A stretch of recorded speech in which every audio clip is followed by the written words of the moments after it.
Hello and welcome. Many people are confused when first encountering the concept of Article 61. Hardly anyone has heard of it, and when it's explained that it's part of the Magna Carta of 1215, a common reaction, even though most people have heard of the Magna Carta, is to ask, is that still in operation? I thought it had all been overruled with modern laws, etc. We've covered why that ignorance is so widespread before, so let's move on to the practicalities of implementing Article 61 ourselves and helping other people get started on the same path. There are several concepts here which are entirely new to most people. First, the concept that Britain and the British Commonwealth nations have a written constitution.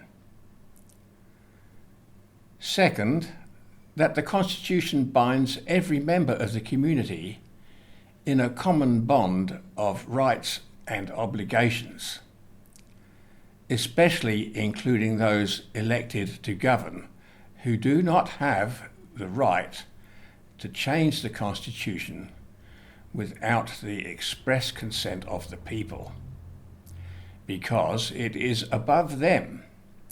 It did not come into existence because of the government or parliament, because it predates them and is based upon natural law, which binds all people.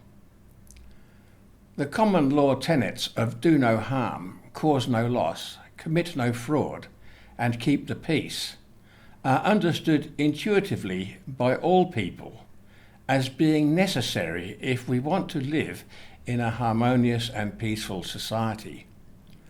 Everyone is bound by them, without exception, or else the community will suffer crime, injustice, and many other unnecessary evils. Third, that adherence to the Constitution differs from the four tenets in one important respect. The tenets all prohibit actions which might cause distress or suffering to other people, but don't specify or regulate what actions free people may take, save only that they must not break any of the four. The Constitution, however, and especially Article 61, does specify some actions which must be undertaken by royal command. It tells us what we are lawfully bound to do if the Constitution is being flouted by those who are supposed to be its guardians. The agreement or treaty which is our Constitution is a pact between the Parliament, the monarch and the people, with a security mechanism built in to ensure that the rights free people enjoy are held in perpetuity and thus passed from generation to generation. From that, we can see that it is possible for those freedoms to disappear within a single generation if, once threatened, no one of the three legs of the pact stand to uphold them. That is why Article 61 is a command from the monarch to distress and distrain the Crown if it departs from its constitutional duties. The monarch, upon coronation, takes an oath to uphold the Constitution.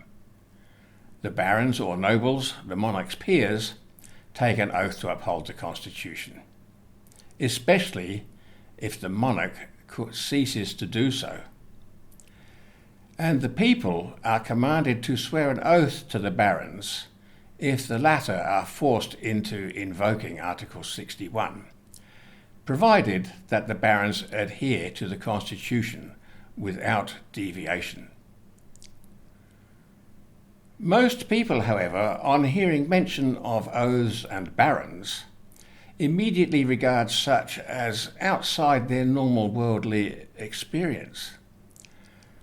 They haven't thought about such things since reading tales of King Arthur, the Crusades, or Robin Hood and the Sheriff of Nottingham, etc. It all seems unimaginably distant in history. Nevertheless, it is the law as it now stands. It has infinitely more legitimacy than the fake laws passed by our bogus parliaments, which have no legitimacy at all once people understand that standing under Article 61, we don't have to comply with the unlawful dictates of an illegitimate parliament, as Article 61 is the People's Security Clause that deals with the treason and puts the power of self-determination back into the hands of the people. We can see immediately that almost every government-made law passed in the past few hundred years breaches at least one of the four tenets. If a legislation causes someone to experience a loss, permits perhaps corporate entities to pollute vital resources, acts to facilitate the breakup of families, or is so difficult for people without legal training to comprehend that it can be said to include elements of fraud and deception, then we can say that such legislations are counter to the common law, since they don't produce equity of outcomes for all. Such acts of Parliament or legislative laws, statutes, etc., are therefore by definition treasonous, because they actively undermine the Constitution. Anyone is capable of treason, not just famous conspirators like Guy Fawkes, but everyone up to and including the monarch. In fact, the higher up the scale, in terms of the political power someone may exercise, the more serious is that crime, because the effects can have so much further reach.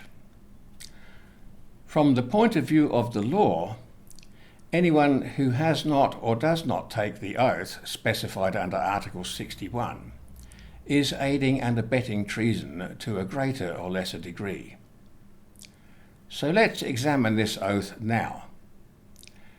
You can see it on the screen.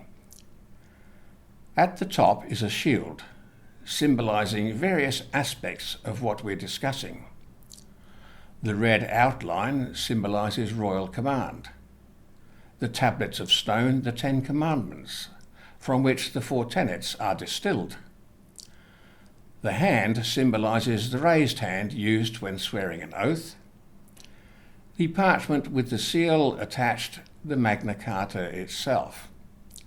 The crown is the imperial crown worn by the monarch, who swears to defend our liberties as stated on the coinage of the realm. The green cross symbolizes the Christian religion, again encompassing the four tenets of common law. And the multi-ethnic handclasp at the bottom indicates that these laws apply to everyone in the Commonwealth, irrespective of their race, creed, or citizenship. If they live in the Commonwealth, they are entitled to the protections afforded everyone by the British Constitution.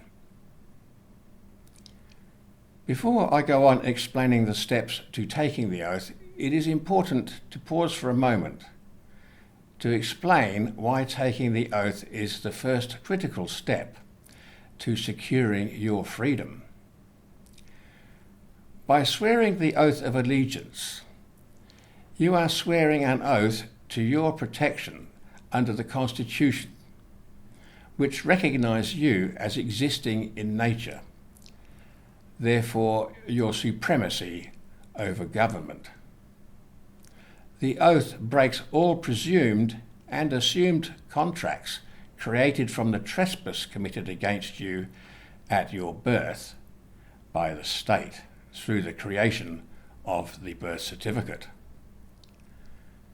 Now back to the oath. Beneath the crest is the address of one of the Lords Committee of Barons, to whom one may send a copy of the oath. by registered post. The postal receipt is undeniable evidence of your intent to stand under the highest law ever written that protects the people from treason. It doesn't matter if it is returned to us or not, it is the intent which is important in the law. Or if we prefer, we may simply address it to ourselves, and once again send it by registered mail, so that we can prove our intent of swearing the oath. We then either include our own address if mailing to a baron, and the mailing date, or if mailing to ourselves, just the mailing date. The title of the text is self-explanatory. Then follows the wording at the beginning of which we insert our name. The text is very clear.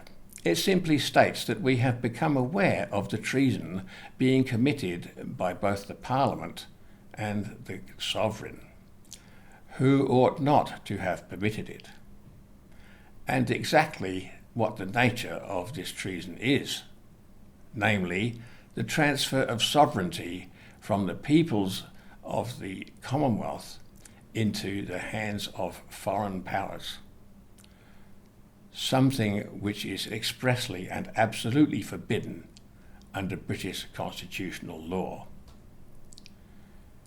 It then affirms that the swearer's allegiance is willingly transferred from the sovereign to the Committee of Barons, together with the affirmation of entering lawful dissent, so long as the barons act strictly according to the constitutional law, until such time as the wrongs are righted. If the barons depart from the Constitution as well, the determination to persist with lawful dissent becomes the individual's commitment to uphold the Constitution themselves. That is followed by our signature and the date of signing, and is then witnessed by 3 others in this manner: their signature and their name written in title case, i.e. capital first letter, then lowercase, and finally the date of witnessing. There are few rules about witnesses, but they must be aged 18 or over in the Commonwealth, or 21 or over in the Americas, must not be a family member or have the same family name as the one taking the oath, and they must not have had a criminal conviction in the past 10 years. Criminal conviction means that there was a victim of the action. Otherwise, it is not a crime, merely an offence whereby the Crown raises revenue. It's basically simple, and written instructions are available to download to enable each of these steps upon application to the email address shown. Oath bearers urge everyone to join with us in swearing their allegiance to the Committee of Barons, according to the royal command. It is our one sure way to rid ourselves and our families of the despotism of our current governments, for they are loath to expose themselves to open admission of high treason with full documented evidence. In coming videos, we will look at the notices which we can send to errant alleged Crown agents. Thank you.